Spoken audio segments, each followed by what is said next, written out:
Olá, seja muito bem-vindo a mais uma das nossas aulas Ciência Ativa, com esse tema de hoje, não é? Olha a nossa temática aqui, cadeias alimentares. Então, eu quero que você comece comigo observando aqui essa imagem, lado esquerdo. Seja muito bem-vindo aqui, né, professor Bruno Pereira.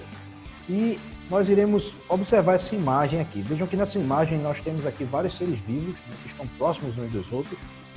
E essa imagem ela quer demonstrar exatamente a relação que existe entre os seres vivos e que tem que existir. Aqui nós temos também algumas características. Por exemplo, esse ser vivo aqui, chamado leão, nós dizemos que na ordem alimentar ele é um animal carnívoro, né?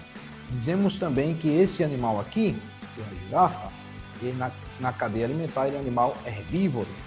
Então, existem animais que têm sua dieta especialmente com carnes, isso são animais carnívoros, animais que têm sua alimentação baseada, né, na dieta de plantas, isso é um animal herbívoro, e existem animais que comem das duas coisas, eles se alimentam de carne e de vegetais, isso a gente caracteriza ele como um animal onívoro, a gente vai ver sobre isso aí daqui a pouquinho.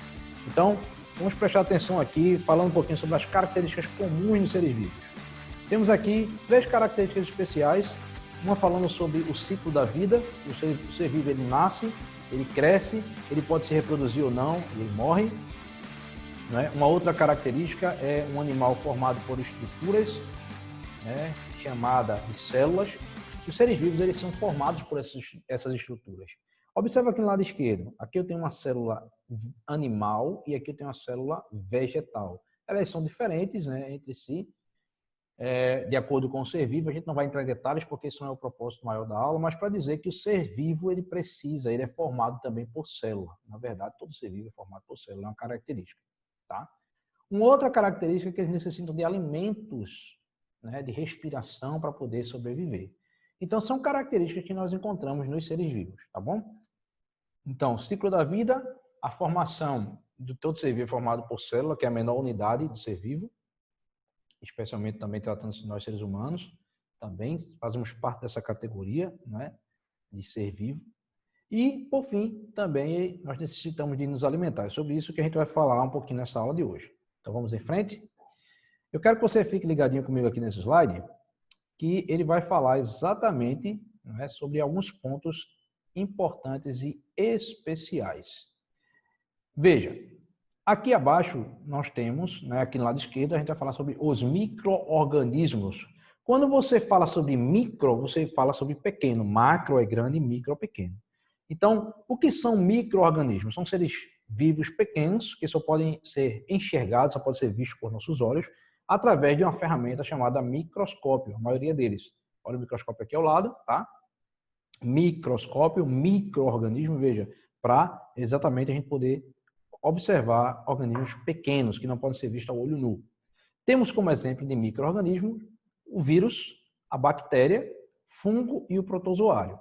Vírus, nós temos alguns exemplos, entre eles a dengue, a febre amarela, sarampo, Covid-19, é uma época de pandemia que estamos vivendo aí, catapora, entre outros. Exemplo de bactérias, tuberculose, né?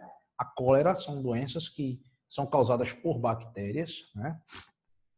E o tétano também é causado por bactéria, tá? Fungos. Fungos têm doenças que são causadas em seres humanos através de micose e frieiras. Aquele quando a gente não enxuga o pé direitinho, né? Ou passa muito tempo com o pé molhado, não faz a higienização adequada, pode criar ali entre os dedos, né? Aquela feridinha, se você não cuidar, que é um fungo que vai sendo criado ali, né? Lá no pé, normalmente no pé, né? A ferida dá mais no pé, nos pés. E aí ocasiona de ficar naquele local e ferir, tá? Isso é um tipo de micose, um tipo de frieira que a gente chama. Protozoários.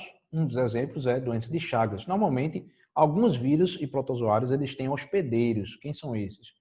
No protozoário, por exemplo, doença de Chagas, né? O barbeiro, um tipo de inseto que ele pica e transmite a doença, né? De Chagas. A amebíase é o tipo de verminose também, malária, entre outros, tá? Na dengue, por exemplo, é transmitida através do Aedes aegypti, é um vírus, não é bactéria, nem é protozoário, né? Mas tem um hospedeiro que transmite através ele vai sugar, né, tirar o sangue lá, se alimentar do sangue do ser vivo, especialmente do ser humano, e aí ele injeta lá, né, o vírus exatamente da dengue, tá bom? Então, alguns exemplos aí. Então, o que são micro-organismos? São organismos vivos que só podem ser vistos através de microscópio. Agora, existem alguns micro-organismos que eles são benéficos à nossa saúde. Isso está na página 74 do livro de vocês, tá? E eles são utilizados na produção de alimentos, na produção de remédios, dentro de seres vivos e na decomposição. Então, existem micro-organismos que são bons à saúde. A gente está vendo aqui um uso de micro-organismos, por exemplo, no alimento, na fabricação de pães. É um exemplo, na fabricação de iogurte. Na área de remédios, por exemplo, existem alguns fungos, como a penicilina, né, que é utilizado normalmente em antibióticos, né, que nós compramos na farmácia, lógico, com receita médica, passado pelo médico para tratar uma bactéria. Né? Então, dentro dos seres vivos também, às vezes, acontece, no próprio intestino humano, tem algumas bactérias benéficas que auxiliam, né, na digestão, os lactobacilos vivos, é um exemplo, né? E também na decomposição, para decompor alguns animais, restos de seres vivos que não servem mais, eles vão acontecer exatamente dessa maneira, tá bom? Vamos falar um pouquinho agora sobre alimentação e energia. Né? Qual é a nossa principal fonte de energia? Você sabe qual é? Se você não sabe, olha para o lado esquerdo da tela agora. Olha aqui, ó, o Sol é a principal fonte de energia para os seres vivos, certo? Os seres vivos precisam direta ou indiretamente da luz solar. Os vegetais, o crescimento de seres vivos, o desenvolvimento, nós seres humanos, por exemplo, necessitamos da vitamina D, e ela é fornecida também pelo raio ultravioleta, o raio do Sol. Claro que em excesso vai prejudicar, mas retirar isso também vai prejudicar a nossa saúde. Então, a energia é principal. Agora, de onde é que vem as outras energias? Vem através dos alimentos. E esses alimentos, eles acontecem numa ordem de cadeia. Produtores, consumidores e decompositores. Olha a telinha aqui, ó. Para os produtores, que são seres vivos capazes de produzir seu próprio alimento, são os vegetais. Toda vez que você escutar a palavra produtor, você tem que lembrar, na base da cadeia alimentar, dos vegetais. Você não vê nenhuma plantinha correndo atrás de outra plantinha para se alimentar.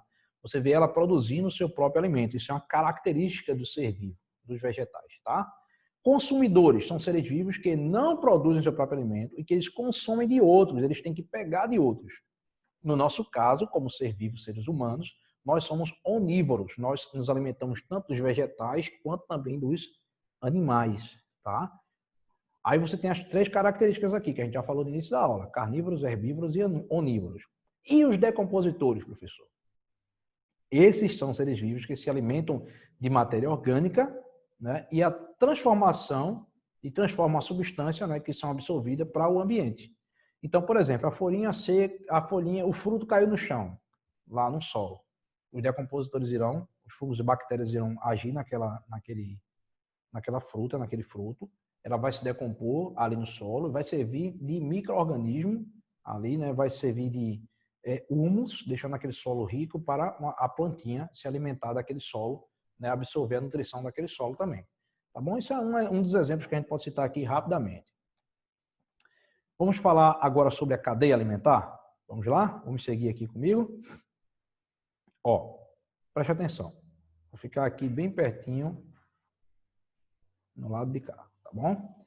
Então, vejam, o que é essa cadeia alimentar?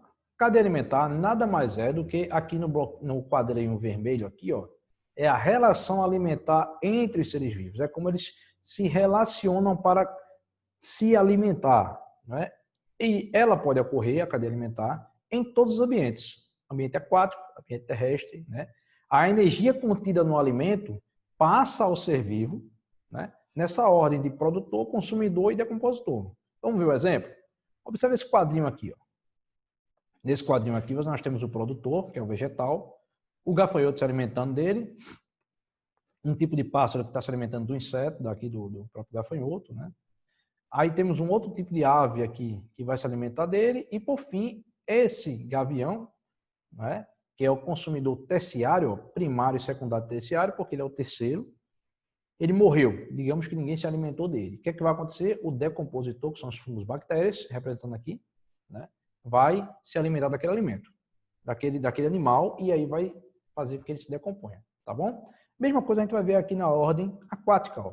Tá lá a plantinha, né, são os plânctons, pequenas plantas aquáticas, o animal se alimentando dela, o peixinho se alimentando dele e, por fim, a ave se alimentando daquele peixe, né? Então, a gente vai vendo isso na mesma ordem aqui com a parte terrestre, né? Nesses dois casos aqui, tá bom? Então, a cadeia alimentar é isso. É a relação como se eles se alimentam. Um se alimenta do outro para poder viver, sobreviver cada dia. Tá certo? Então, basicamente, é sobre isso que a gente falou nesse vídeo de hoje. Quero agradecer a você por estar até aqui comigo, né? E dizer a você, né, que pense um pouco mais sobre isso, releia lá no livro para se especializar ainda mais e dizer que cada um se esforçando e fazendo sua parte é muito importante, tá bom? Um forte abraço para você e até a nossa próxima aula Ciência Ativa.